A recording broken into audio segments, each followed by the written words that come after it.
دیکھیں، جہاں تک ولادت مصطفیٰ صلی اللہ علیہ وآلہ وسلم کی تاریخ کا معاملہ ہے، as far as books are concerned, خواہ اہل سنت کی کتابیں ہوں یا اہل تشیع کی، دونوں میں 12 ربیع الاول کی ڈیٹ آئی ہے۔ اہل سنت کے ہاں دلائل النبوہ امام بیہقی کی کتاب ہے، اس میں سٹارٹ ہی میں نبی صلی اللہ علیہ وآلہ وسلم سے متعلق ایک چیپٹر موجود ہے، آپ کی ولادت مبارکہ سے متعلق۔ اس میں واضح لکھا ہے کہ نبی صلی اللہ علیہ وآلہ وسلم عام الفیل والے سال، یعنی جس سال ابرہ کے لشکر کو برباد کیا گیا تھا، اس سال کو اللہ نے یادگار بھی بنانا تھا، ادروائز اس کے بعد کعبہ شریف پہ کئی دفعہ حملے ہوئے، کوئی حفاظت نہیں ہوئی، اس سال کو اللہ تعالیٰ نے یادگار بنانا تھا۔ پیر کے دن 12 ربیع الاول کو صبح سحری کے وقت آپ صلی اللہ علیہ وآلہ وسلم کی پیدائش ہوئی۔ اہل تشیع کے ہاں جو صحیح بخاری کے لیول کی ان کی حدیث کی کتاب ہے وہ اصول الکافی ہے، اس میں بھی 110 نمبر جو چیپٹر ہے وہ ولادت مصطفیٰ صلی اللہ علیہ وآلہ وسلم سے متعلق ہے۔ اس میں بھی یہی لکھا ہے کہ نبی صلی اللہ علیہ وآلہ وسلم عام الفیل والے سال 12 ربیع الاول کو پیدا ہوئے، لیکن پریکٹیکلی شیعہ 17 ربیع الاول کو مناتے ہیں۔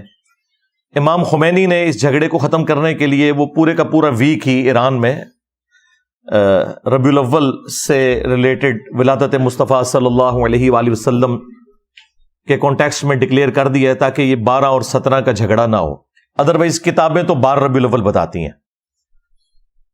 اہل حدیث نے، دیوبند نے اس ایشو کو ڈائلیوٹ کرنے کے لیے 9 ربیع الاول کی ایک پخ چھوڑ دی، حالانکہ انہیں بھی پتا تھا کہ کتاب میں کیا لکھا ہے۔ خود احمد بریلوی صاحب، جن کے اوپر پورا مکتب کھڑا ہے، انہوں نے فتاوی رضویہ میں 8 ربیع الاول لکھی ہے۔ تو یہ بریلویوں سے ذرا پوچھیں، یہ جو 12 ربیع الاول آپ منا رہے ہیں، آپ کے اعلیٰ حضرت تو اسے 8 ربیع الاول لکھ کے گئے ہیں، اور پھر انہوں نے لکھا چونکہ اب 12 چل پڑی ہے اس لیے میں اس میں کوئی اختلاف نہیں کرتا، چلنے دیں اس کو اس طرح۔ اچھا، اس سے بھی بڑھ کر ان کے اعلیٰ حضرت کے بھی جو اعلیٰ حضرت ہیں، جن کے اوپر پورے کا پورا تصوف کا سلسلہ قادریہ کھڑا ہے، شیخ عبد القادر جیلانی المتوفی 561 ہجری، انہوں نے غنیت الطالبین میں 10 محرم لکھ دی ہوئی ہے۔ اچھا، بڑا اچھا ہوا ہے یہ لکھ دیا انہوں نے۔ اب ان کو ہاتھ پاؤں پڑ گئے جب سے میں نے یہ ڈیٹ نکالی، وہ کہتے ہیں نہیں، انہوں نے تو صرف نقل کیا ہے علماء کا قول۔ بھائی، تمہارے بابے تو دین سکھانے آئے تھے، وہ اوٹ پٹانگ چیزیں نقل کر کے امت کو یہ کچھ بتا کے گئے۔ یعنی ہم قرآن و سنت کی روشنی میں جو کمزور چیزیں ہیں، جو صحیح چیزیں ہیں، ان کو ڈسٹنگوش کر کے پبلک کے سامنے رکھتے ہیں کہ بھائی یہ صحیح بات ہے، تو وہاں پہ ان کو پھر بتانا چاہیے تھا نا کہ 12 ربیع الاول بھی کوئی ڈیٹ ہے۔ انہوں نے 10 محرم الحرام کی ڈیٹ کو نقل کیا، ظاہر ہے علماء سے نقل کیا، اسے انڈورس کیا، اس کی مخالفت کے لیے نقل نہیں کیا۔ ہمارا صرف معصومانہ سوال ہے، آپ کا تو بابوں کے بارے میں عقیدہ ہے کہ وہ دل کے حال جانتے ہیں، وہ فنا فی الرسول ہوتے ہیں، وہ فنا فی شیخ ہوتے ہیں، اور فنا فی اللہ ہوتے ہیں، پتہ نہیں کیا کیا ٹرمز انہوں نے ڈیوائز کیے ہیں تصوف میں۔ اور جو باباؤں کے بابا ہیں آپ کے شیخ عبد القادر جیلانی، جنہیں آپ اولیاء کا سردار کہتے ہیں، ان کو تو اپنے نبی کی تاریخ پیدائش ہی نہیں پتا، اگے کے کم ٹرنا ہے، جو کہ ہمارے ہر سٹوڈنٹ کو ہم نے دلائل النبوہ کا حوالہ بتا دیا ہے، امام بیہقی کی کتاب کا۔ اور یہ حدیث کی کتاب شیخ عبد القادر جیلانی رحمۃ اللہ علیہ کی پیدائش سے پہلے لکھی ہوئی تھی، لیکن وہ بیچارے اس تک نہیں پہنچ سکے، ان کو تو ضرورت بھی نہیں تھی، وہ تو علم غیب جانتے ہیں بقول ان کے، تو انہیں تو پتہ ہی نہیں چلا، انہوں نے تو مہینہ بھی غلط لکھ دیا، 10 محرم کا دن لکھ دیا۔ یہ چیزیں میں ساتھ ساتھ اس لیے بتاتا ہوں تاکہ آپ کا دماغ اس حوالے سے کھلے۔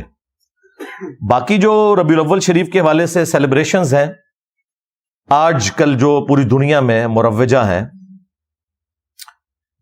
ان کا ثبوت پہلے 600-650 سال تک نہیں ملتا۔ یہ 7ویں صدی ہجری کے اندر ایک مملوک سلطنت جو ایوبی ڈائنسٹی میں سے تھی، جنہوں نے پہلی دفعہ منگولوں کو شکست دی تھی اور تاتاریوں کا فتنہ ختم ہونا شروع ہوا، انہی میں ایک شخصیت تھی ملک المظفر 630 ہجری میں یہ فوت ہوئے بمطابق 1233 عیسوی،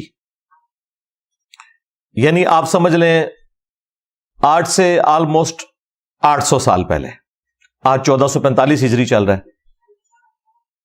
انہوں نے علماء کو جمع کر کے 12 ربیع الاول کے موقع پر کوئی کھانا شانا کھلایا تو علماء تو پھر پکے ہو گئے. انہوں نے کہا سرکار پچھلے سال کھوایا سی، اس سال بھی کھواؤ. کرتے کرتے کرتے پھر اس ٹائم کتابیں لوگوں نے لکھنی شروع کر دی کہ جی میلاد منانا تو بڑے ثواب کا کام ہے، اور بلکہ یہ جو ہمارے بادشاہ نے شروع کیا ہے یہ تو ایک صدقہ جاریہ ہے ان کے لیے. ان کو یہ بھی خیال نہیں آیا کہ 800 سال تک جو ان سے بڑے عاشقان رسول تھے ان کے دماغ میں یہ بات کیوں نہیں آئی کہ آپ نے ربیع الاول کو اس طریقے سے سیلیبریٹ کرنا ہے. جہاں تک ربیع الاول کے مہینے میں نبی صلی اللہ علیہ وآلہ وسلم کی شخصیت کو ڈسکس کرنا ہے، اس کے اوپر تو اجماع امت ہے، اس سے کسی کو انکار نہیں ہے. لیکن یہ جھنڈیاں لگا کے، سبیلیں لگا کے اور اس کو ایک پراپر شکل دینا ہے ایک ایونٹ کی، اس طرح تو کبھی نہیں ہوا. میں خلفائے ثلاثہ کی بات نہیں کرتا، ہو سکتا ہے کہ یہ کہیں کہ ان کے زمانے تک حدیثیں شاید ان تک نہیں پہنچی تھی، لیکن جو چوتھے خلیفہ تھے سیدنا علی ابن ابی طالب، وہ 5 سال تک کوفے میں رہے ہیں. تینوں خلفاء کے ساتھ ان کا وقت گزرا ہے. کوئی ہمیں ضعیف نہیں، کوئی جھوٹی روایتی دکھا دیں ان کی طرف منسوب کہ انہوں نے کبھی کوفے کے اندر میلاد کا جلوس نکالا ہو. حالانکہ یہ پاسبل تھا، جھنڈیاں اس زمانے میں بھی کپڑے کی بنتی تھی، لیکن وہ جنگوں میں جھنڈوں کے لیے. کوئی محفل نعت اس طرح کی منعقد کی ہو اور اس طرح کے معاملات لے کے چلے ہوں جس کو انہوں نے آج اس درجے تک پہنچا دیا ہے کہ یہ کہتے ہیں کہ سوائے ابلیس کے جہاں میں سبھی تو خوشیاں منا رہے ہیں. یعنی وہ یہ بتانا چاہتے ہیں کہ پہلے 800 سال کے مسلمان سارے ابلیس تھے اور ہم عاشقان رسول ہیں، اور انہیں یہ پتہ ہی نہیں کہ وہ انجانے میں صحابہ کرام کو، خلفائے راشدین کو، اہل البیت کو علیہم السلام اجمعین ورضی اللہ عنہم اجمعین گستاخی کے فتوے کی زد میں لے کے آ رہے ہیں، کیونکہ ان کے زمانے میں تو یہ کچھ نہیں ہوا. پھر اس کو جو ترویج ملی ہے نا زیادہ، وہ آٹومان امپائر جو تھی سلطنت عثمانیہ، 1588 عیسوی کے اندر، آج چل رہا ہے 24 ستمبر 2023، 1588 عیسوی میں جو سلطنت عثمانیہ تھی انہوں نے اپنی امپائر کے اندر آفیشلی 12 ربیع الاول کی چھٹی ڈکلیئر کر دی. یعنی پھر پراپرلی اس پورے مسئلے کو گود لے لیا انہوں نے، اور پھر وہ سارے کا سارا سلسلہ چلتا رہا. یہی وجہ ہے کہ آپ کو ہمارے بریلوی علماء کہتے نظر آئیں گے کہ جی یہ وہابیوں کے آنے سے پہلے تو وہاں میلاد کے جلوس نکلتے تھے مکہ مدینے میں. جناب وہ جو نکلتے تھے مکہ مدینے میں جلسے جلوس، وہ 400 سال پہلے ہی سٹارٹ ہوئے تھے، اور جو پہلے 800 سال کے مسلمان ہیں جو جلسے جلوس نہیں نکالتے تھے ان کے بارے میں آپ کا کیا عقیدہ ہے؟ یہ کہتے ہیں نہیں پرانے بزرگوں کو نہیں مانتے. سرکار پرانوں کے نہیں، درمیانوں کو نہیں مانتے. پرانے تو ہیں صحابہ کرام، خلفائے راشدین، اہل البیت علیہم السلام، تابعین، تبع تابعین. تمہارے بزرگ آئے 800 سال بعد اور امت کو ایک تحفہ دے کے چلے جائیں تو وہ پرانے کہاں سے ہو گئے؟ 800 سال بعد تو ہم بھی پرانے ہو چکے ہوں گے. جی پرانے بزرگ، پرانے نہیں سرکار، درمیانے. پرانے تو ہے ہی نہیں ہیں. اور اسی صدی کے اندر، 7ویں صدی ہجری کے اندر، ایک اور بادشاہ آیا، ملک المنصور قلاوون. اس نے 678 ہجری کے اندر، آج سے 800 سال پہلے، کوئی منت مانی تھی، اس نے پکڑ کے گنبد خضرا رکھ دیا نبی صلی اللہ علیہ وآلہ وسلم کی قبر اطہر کے اوپر. اس ٹائم یہ گرین کلر کا نہیں تھا، وہ وائٹ کلر کا ہوتا تھا. اس کو گرین کلر ہوئے بمشکل 200 سال ہوئے. 1837 عیسوی میں، آج سے آلموسٹ 200 سال پہلے، سلطنت عثمانیہ کے لوگوں نے اس کا کلر گرین کیا. پہلے یہ وائٹ تھا. اور یہ گنبد بھی نبی علیہ السلام کی وفات کے 650 سال بعد رکھا گیا. یہ 7ویں صدی ہجری مسلمانوں کے لیے ایک سمجھ لیں 2 بڑی بدعتیں جو انہوں نے جاری کی امت کے اندر. اور بدعت میں اس لیے کہہ رہا ہوں کہ اس کی بنیاد کے اوپر انہوں نے باقیوں کو گستاخ کہا، اور یہ دونوں کام کیے سنیوں نے.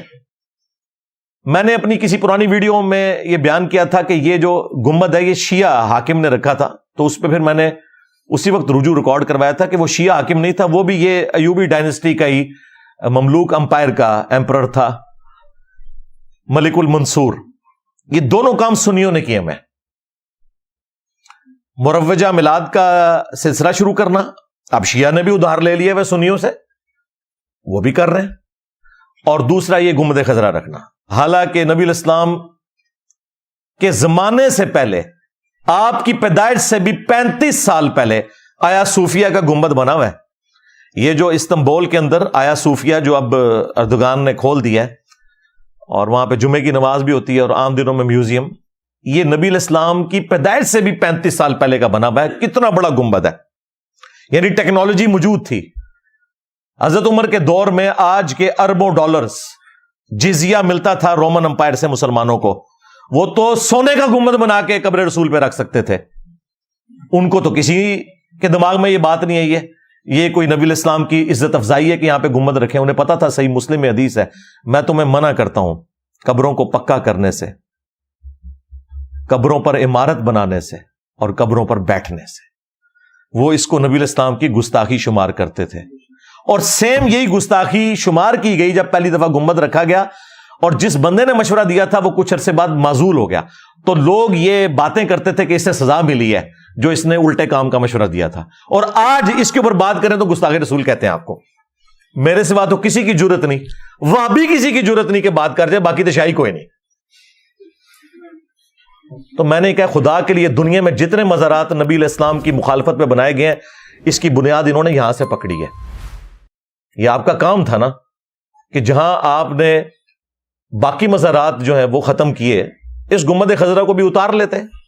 یہ توڑنے کی ضرورت ہی نہیں ہے، یہ اوپر رکھا ہوا ہے، یہ اتار لیں، نیچے حجرہ عائشہ موجود ہے، اس پہ میری تفصیلی ویڈیوز ریکارڈ ہیں، وہ پھر ٹاپک اور طرف چلا جائے گا۔ بہرحال 1926 کے اندر سعودی حکومت نے جو باقی مزارات تھے وہ سارے ختم کر دیے جو بقیہ غرقد میں تھے، اور سب سے بڑا کام جو انہوں نے کیا کہ 400 سال تک جو امت کی جمعیت کو آٹومانم امپائر نے توڑا، خانہ کعبہ میں 4 مصلے ڈالے ہوئے تھے انہوں نے۔ ویسے کہتے ہیں چاروں امام حق پہ ہیں، اگر چاروں حق پہ ہیں تو مصلے 4 کیوں ہیں؟ ساروں کے ایک کے پیچھے پڑھو، چلو 4 مصلے تھے، فجر کی نماز سارے حنفیوں کے پیچھے پڑھ لو، ظہر کی سارے شافیوں کے پیچھے، نہ پیرلل میں 4 جماعتیں کرواتے تھے 1517 سے لے کے 1917 تک۔ اگر یہ ورلڈ وار 1 نہ ہوتی اور سلطنت عثمانیہ نہ ٹوٹتی تو یہ بدعت آج بھی موجود ہوتی۔ اس ورلڈ وار کا ایک فائدہ امت کو ہو گیا کہ وہ بدعت اٹھ گئی، اور اب ایک مسلح وہاں پہ 400 سال تک انہوں نے 4 مسلح ڈالے۔ آپ اندازہ لگائیں کہ انہوں نے مسلمانوں کی جمعیت کو توڑا، اور کہتے ہیں یہ ہمارے بزرگوں کی خدمات ہیں۔ انجینئر صاحب بزرگوں پہ بولتے ہیں، بھائی وہ بزرگ جو ہیں وہ آپ کے بزرگ ہیں، ہمارے بزرگ وہ ہیں کہ جب وہ لوگ پیدا بھی نہیں ہوئے تھے نا، اس سے بھی 800 سال پہلے جو بزرگ تھے وہ ہمارے بزرگ ہیں۔ بدعتیں تم داخل کرو دین میں، جب ہم بولیں ایک غریب تو بدتمیز نہ سوئی تم میں نبی سا ہے ہی کوئی نہیں، تیرے بابے تے شاہ ہی کوئی نہیں، لے جو بابے تھوں دبو انہوں جا کے ہوں۔ بالکل اب کوئی لحاظ نہیں، جس طرح سیدنا عمر نے کہا تھا نا، نبی الاسلام نے اس وقت زمینیں تمہیں دی تھی جب اسلام کمزور تھا، اب اسلام مضبوط ہو گیا ہے، اب یہ زمینیں جو ہے بیت المال میں جمع کرواؤ، ادروائز ان کے اوپر کاشتکاری کرو اور اس میں سے حصہ جو ہے بیت المال کو دو۔ تو میں بھی انہوں نے سیدھا ہو گیا کہ بھائی یہ ہوں پرانیاں گلاں، ہاں ہوں اللہ دے فضل نال یہ دعوت جس طریقے سے اللہ تعالیٰ نے مسلمانوں میں راسخ کی ہے، بالکل سٹریٹ فارورڈ آنکھوں میں آنکھیں ڈال کے بات کریں گے، ہاں انشاءاللہ تعالیٰ، لیکن علمی اختلاف، کوئی ایکسٹرا جوڈیشل ایکٹیویٹی پرفارم نہیں کرنی، وہ تو ہماری ڈاکٹرن کے خلاف ہے، خواہ کوئی ریاستی ادارہ کرے خواہ کوئی مذہبی جماعت کرے، ہم تو اسے بالکل اسلام کی روح سے سمجھتے ہی حرام ہے۔ علمی اختلاف، تو یہ کام ان کے بزرگ ڈال کے گئے ہیں، جب ہم وہ بتاتے ہیں کہ انہوں نے یہ کام ڈالا ہے، امت کی جمعیت کو توڑا ہے، تو کہتے ہیں یہ بزرگوں کی گستاخی کرتے ہیں۔ تو میلاد کا بھی سلسلہ 800 سال پہلے شروع کیا انہوں نے۔ بھائی اس سے پہلے لوگ میلاد کس طرح مناتے تھے؟ وہ صحیح مسلم میں حدیث ہے 2750 انٹرنیشنل نمبرنگ کے مطابق، نبی صلی اللہ علیہ وآلہ وسلم پیر کا روزہ رکھا کرتے تھے۔ پوچھا کہ آپ کیوں رکھتے ہیں؟ تو فرمایا فیہ ولدت وفیہ انزل علیہ، اس دن میں پیدا ہوا اور اسی دن مجھ پر پہلی دفعہ وحی نازل ہوئی۔ تو نبی صلی اللہ علیہ وآلہ وسلم جشن قرآن اور جشن ولادت مصطفیٰ صلی اللہ علیہ وآلہ وسلم ہر سال نہیں، ہر مہینے نہیں، ہر ہفتے منایا کرتے تھے پیر کا روزہ رکھ کے، اور انہوں نے لنگر چک کے رکھا ہوتا ہے. نبی علیہ السلام روزہ رکھتے تھے، یہ لنگر نو دب کے رکھتے ہیں. ہاں باپا جانی نے وہ 12 ربیع الاول کا روزہ شروع کروایا، الیاس قادری صاحب نے. وہ بھی 12 ربیع الاول کا روزہ نہیں ہونا چاہیے، منڈے کا روزہ. تو وہ تو ہر ہفتے ہی رکھا جائے، اچھی بات ہے. چلیں ربیع الاول میں ہی رکھ لیں ولادت کی خوشی منانے کے لیے. تو یہ ہے آفیشل طریقہ. وہ لوگ پوچھ رہے ہوتے ہیں پھر اسی کے کریے سرکار، اے کرو نہیں اور کیا کریے، اور اے کرو کہ اس دن انجینئر صاحب کی ویڈیوز لگا کے بیٹھ جاؤ تاکہ پتا چلے کہ جو ہستی دنیا میں آئی تھی ہماری منجی بن کے، ہادی بن کے، نجات دہندہ بن کے، جن کے ساتھ ہماری آخرت کی ہمیشہ کی کامیابیاں جڑی ہوئی ہیں، وہ امت کو دے کے کیا گئی ہیں، وہ انجینئر صاحب آپ کو بتائیں گے کہ مرنے سے پہلے اے مسلمان کر لے اس پہ غور، کتابوں کا خدا اور ہے، بابوں کا خدا اور، کتابوں کا پیمبر اور ہے، بابوں کا پیمبر اور. اگرچہ وہ سارے بابے اسی خدا رسول کے ماننے والے تھے، بلکہ کرسچنز، جوز اور ہندو بھی اسی خدا کو مانتے ہیں، لیکن ہمیں اختلاف کیا ہے کہ کتابوں کی تعلیمات کے مطابق ماننا ہے، بابوں کی تعلیمات کے مطابق نہیں ماننا. اسی تو ہم یہ عرض کر رہے ہیں بار بار کہ میرے نبی سا ہے ہی کوئی نہیں، بابے تے شے ہی کوئی نہیں.